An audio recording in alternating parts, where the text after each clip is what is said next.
जय हिंद दोस्तों, कैसे हैं आप सब लोग। दोस्तों, हर एक बार साल चेंज होने से सिर्फ साल चेंज नहीं होता, बल्कि इसके साथ साथ काफ़ी सारी चीज़ें भी चेंज हो जाती हैं। जैसे कि उस साल में योजनाएं क्या होंगी, गवर्नमेंट स्कीम्स क्या होंगे, उसके रूल्स और रेगुलेशंस क्या होंगे, कई सारी चीज़ों में बहुत सारे नियमों का चेंजेस भी हो जाता है।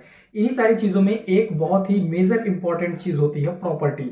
आप देखेंगे कि हर एक साल के बदलने पर प्रॉपर्टी के रूल्स एंड रेगुलेशंस चेंज हो जाते हैं। इसमें प्रॉपर्टी खरीदने से लेकर प्रॉपर्टी बेचने की सारी प्रोसेस गाइडलाइन के अनुसार चेंज हो जाती है, और ये गाइडलाइन हर एक साल हर एक सत्र के साथ चेंज होती रहती है। तो इस गाइडलाइन के अनुसार प्रॉपर्टी खरीदने, प्रॉपर्टी परचेस करने, प्रॉपर्टी सेल करने, प्रॉपर्टी को बेचने और प्रॉपर्टी से संबंधित कई सारी चीजों में चेंजेस भी हो जाता है। इसी में एक सबसे बड़ा चेंज ये होता है कि जब आप प्रॉपर्टी खरीदने जाते हैं नई गाइडलाइन के अनुसार, तो आपको ये पता नहीं होता कि प्रॉपर्टी में किन किन डॉक्यूमेंट्स की जरूरत पड़ेगी, किन किन चीजों को ध्यान में रखना चाहिए। और इस नए सत्र में जो एक बहुत ही इंपॉर्टेंट चीज होती है कि नई गाइडलाइन के अनुसार स्टाम्प ड्यूटी कैलकुलेशन कैसे करें उस पर्टिकुलर प्रॉपर्टी के लिए जो कि आप खरीदने वाले, क्योंकि हर एक बार गाइडलाइन चेंज हो जाती है और उस पे आपको ये कैलकुलेट करना होता है कि न्यू गाइडलाइन के अनुसार मेरी खरीदी जाने वाली प्रॉपर्टी पे मुझे कितनी स्टाम्प ड्यूटी पे करनी पड़ेगी। सो आज की इस वीडियो पे वर्ष 2023 पे आप अपनी किसी एक नई प्रॉपर्टी को परचेस करने के लिए किन किन चीजों को ध्यान में रखेंगे, किन किन डॉक्यूमेंट्स की आपको जरूरत पड़ेगी, और सबसे इंपॉर्टेंट चीज आप प्रॉपर्टी शुल्क या स्टाम्प ड्यूटी कैसे कैलकुलेशन करेंगे, आज की इस वीडियो पे A to Z complete process जानेंगे। हेलो दोस्तों, मैं चंद्रभान चक्रवर्ती, आप देख रहे हैं अपना यूट्यूब चैनल टेक रेवेन्यू। चलिए चलते हैं वीडियो की तरफ।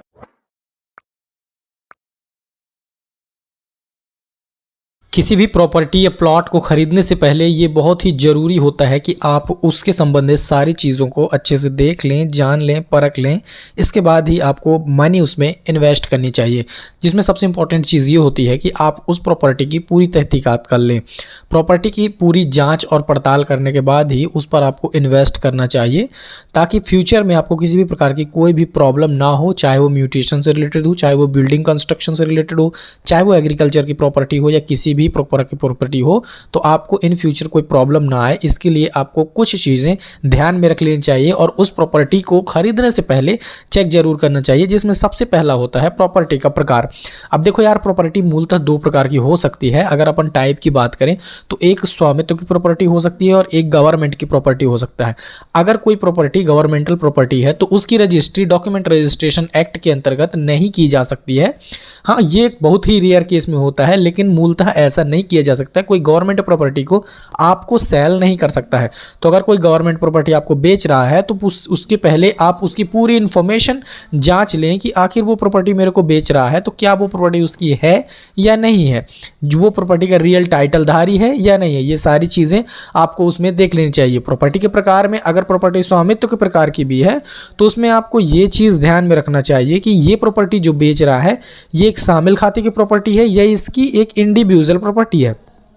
अगर शामिल खाते की प्रॉपर्टी है तो इसमें इसका कितना हक है या कितना हिस्सा है जो कि ये मेरे को बेच रहा है, क्या ये दूसरे का हिस्सा या हक तो नहीं बेच रहा है, या फिर मेरे को ये अपना ही हिस्सा बस बेच रहा है। क्योंकि अगर वो ऐसा करता है शामिल खाते की प्रॉपर्टी, एक एग्जाम्पल के तौर पर समझे, 0.40 हेक्टेयर की प्रॉपर्टी में अगर 4 लोगों का हिस्सा है तो 0.10 हेक्टेयर ही वो 4 लोगों के नाम पर आएगी, तो उसे बेचने का अधिकार सिर्फ 0.10 हेक्टेयर ही है, जबकि 0.40 हेक्टेयर में से 0.10 हेक्टेयर 3 लोगों को अलग से अलग प्रॉपर्टी 3 लोगों के नाम पर होगी, तो उसे बेचने का सिर्फ 0.10% का ही अधिकार है। तो ये चीज़ें एक बार आप अच्छे से जांच लें। दूसरा होता है प्रॉपर्टी की शुद्धता। अब देखिए, प्रॉपर्टी की शुद्धता से आप क्या समझते हैं, इसका मतलब क्या है। तो कोई भी प्रॉपर्टी कितनी ज़्यादा एक्योर है, मतलब आप उसे ये समझ सकते हो उसकी एक्योरेसी कितनी है।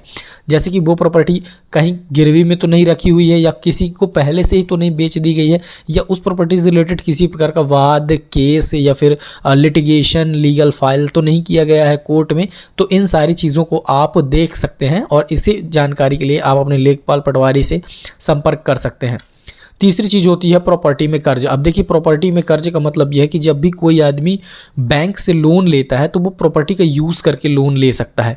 जैसे कि प्रॉपर्टी को रख कर गिरवी और बैंक से लोन वो रेस कर सकता है। तो इसके लिए आप ये देखें कि क्या उस प्रॉपर्टी पर लोन है या नहीं है, जिसके लिए आप उस प्रॉपर्टी की जमाबंदी खसरा निकाल सकते हैं, उसमें देख सकते हैं। अगर वो बैंक में बंधक है तो वो इसका मतलब है कि उस प्रॉपर्टी से लोन लिया गया है। तो सबसे पहले उसे क्लियर करवाएं जो भी वो प्रॉपर्टी को बेच रहा है, इसके बाद ही उस प्रॉपर्टी को आप खरीदें।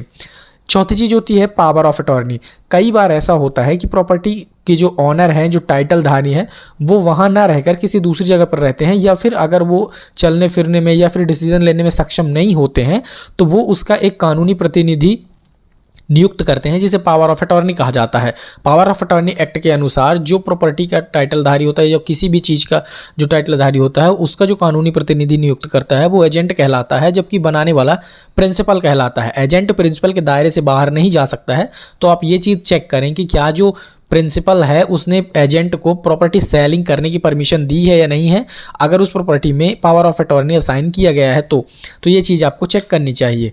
इसके बाद पांचवी चीज़ होती है रहन गहन बैनामा, जो कि मैंने आपको पहले ही बता दिया कि कई बार ऐसा होता है कि एक प्रॉपर्टी से संबंधित किसी का एग्रीमेंट होता है और उस एग्रीमेंट के चलते ही वो प्रॉपर्टी आपको बेच दी जाती है। जैसे कि पहले ही किसी से एक बार अभी ऐसा हुआ था, जिस पर मैंने वीडियो डाला हुआ था कि एक प्रॉपर्टी को दूसरे आदमी को बेचने के लिए उससे 60 से 70 हज़ार रुपये एडवांस में लिए गए और एग्रीमेंट के रूप में उस प्रॉपर्टी को ये कहा गया कि इस दिन इस प्रॉपर्टी की रजिस्ट्री आपके नाम पर होगी, एक एडवांस बुकिंग के तौर पर। और इसके बाद उस प्रॉपर्टी को उसे ना बेचकर दूसरे के नाम पर रजिस्टर करा दिया गया, जिससे संबंधित केस आज भी कोर्ट पर चल रहा है, यानी कि लीगल लिटिगेशन उसमें फाइल हो गई है। तो ये चीज़ आपको चेक करना चाहिए कि क्या प्रॉपर्टी किसी के एग्रीमेंट या किसी रहन गहन बैनामा में तो नहीं है। तो ये सारी चीज़ें आपको चेक करनी चाहिए। लास्ट होता है शामिल खाता कोर्ट केस।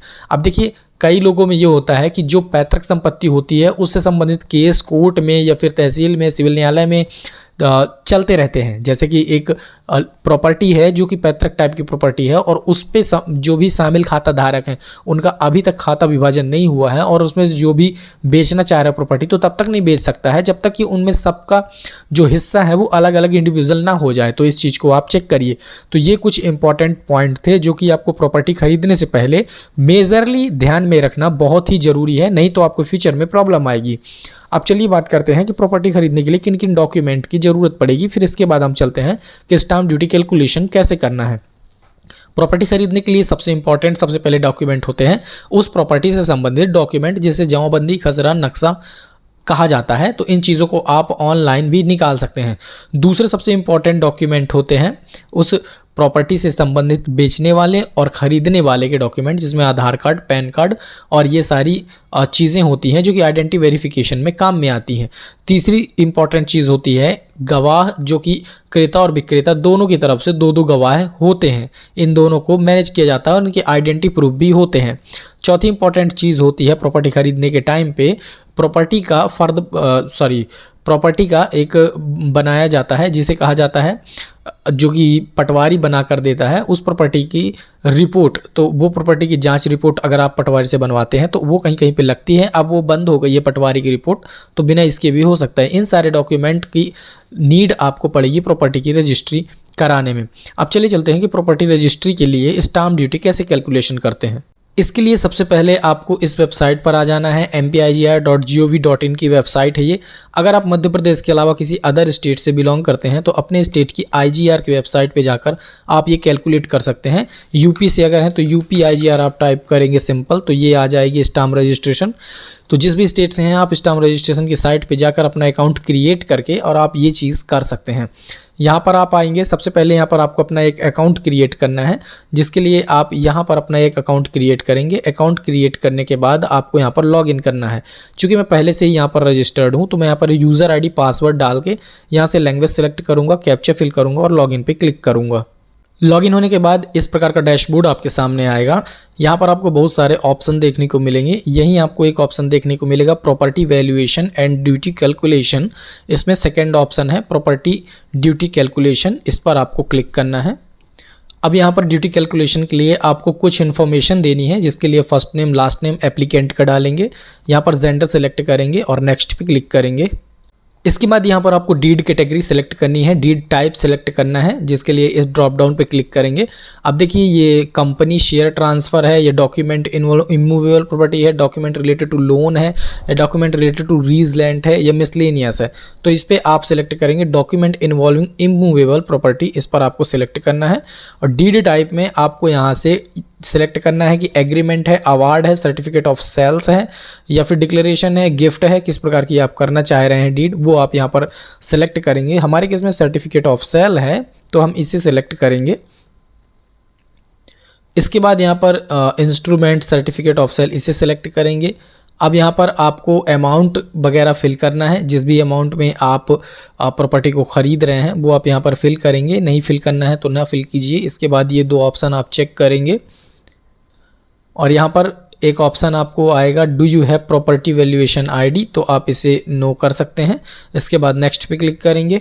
अब आपके पास मैप आ जाएगा। यहाँ से आपको अपने मैप्स के अकॉर्डिंग अपनी डिस्ट्रिक्ट सेलेक्ट कर लेनी है। आप मध्य प्रदेश के किस डिस्ट्रिक्ट में रह रहे हैं वो आपको यहाँ पर देखने को मिल जाएंगे। तो यहाँ से आप अपनी डिस्ट्रिक्ट सेलेक्ट कीजिएगा, जैसे हम इसे सेलेक्ट करते हैं। इसके बाद यहाँ पर आपको तहसील, एरिया टाइप, डिवीज़न, पटवारी हल्का, विलेज, प्रॉपर्टी टाइप, ये सारी चीज़ें सेलेक्ट करके नेक्स्ट पे क्लिक करना है। नेक्स्ट आपके पास प्रॉपर्टी वैल्यूएशन का कॉलम आएगा। यहाँ पर आपको टोटल एरिया फिल करना है, कितने में आप प्रॉपर्टी का एरिया है। इसके बाद यहाँ पर टोटल एरिया स्क्वायर मीटर में यहाँ पर फिल करना है। इंडस्ट्रियल है, कॉमर्शियल है, वो सारी चीज़ें आपको फिल करना है। लेआउट वगैरह आपको यहाँ पर सेलेक्ट करना है, जो कि इम्पॉर्टेंट नहीं है, आप नहीं भी कर सकते हैं। इसके बाद इन सारी चीज़ों को चेक बॉक्स कर देना है और नेक्स्ट पे क्लिक करना है।